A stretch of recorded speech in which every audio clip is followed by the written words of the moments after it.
This video, I'm going to go over the muscles that move the thigh and leg, but focusing on anterior and medial muscles. So here we're looking at the anterior side of this of the leg, and I'm just going to go down the list of the muscles that you need to be able to identify. First being the sartorius. It's this strip-like muscle which comes up from the coxal, about iliac region, and comes all the way down more medially.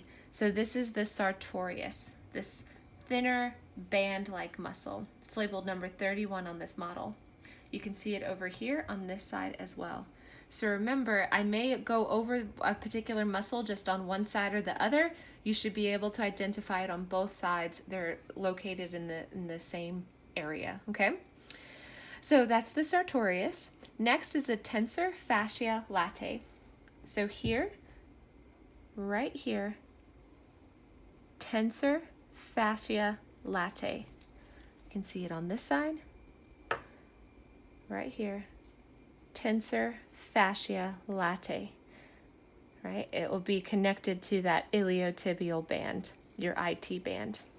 All right, next on the list is your pectineus. It's labeled number 33 here, so it's a more medial muscle, most likely going to be involved in adducting, right? So bringing the leg back down towards the medial midline of the body. So this is the pectineus. Below that, labeled number 35, this is going to be the adductor longus. Now you have to know the adductor magnus, although it's difficult to see on this model.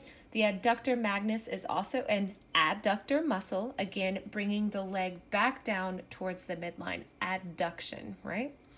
But here we can see the pectineus and we can see the adductor longus, okay? But you do need to know the adductor magnus. Next is the gracilis, so definitely have to go more medially. It's a strip-like muscle, a band-like muscle, just like the sartorius, but it's labeled number 34 here, and it's just straight up and down the medial aspect of the leg, right?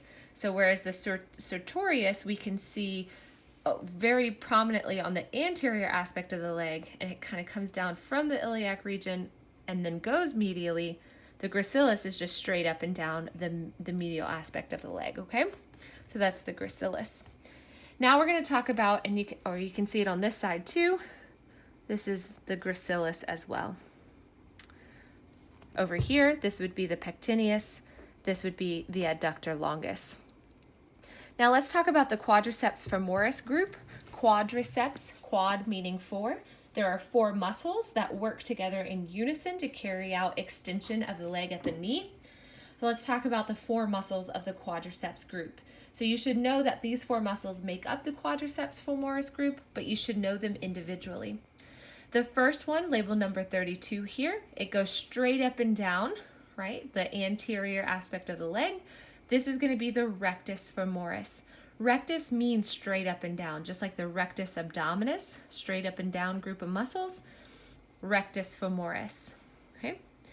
Now, if we look over here, this muscle and this muscle, both a part of the quadriceps femoris group, this one is more medial. So this is the vastus medialis because it's medial. This one is vastus lateralis because it's lateral, right? So rectus femoris, vastus medialis, vastus lateralis. Now, if we were to be able to remove the rectus femoris, remove it, and look at a muscle that's just deep to that, that's where we would see the vastus intermedius, right?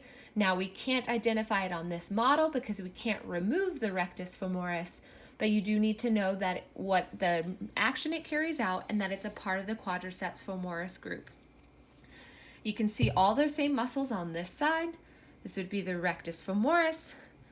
Over here, this is the lateral side of the leg, vastus lateralis, vastus medialis. Here, this is our patella. This would be the quadriceps tendon. Quadriceps tendon because it's connecting this muscle to bone, quadriceps tendon.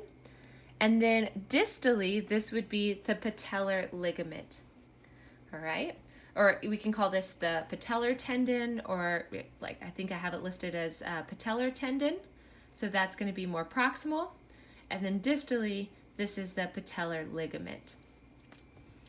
All right, so those are some connective tissue structures.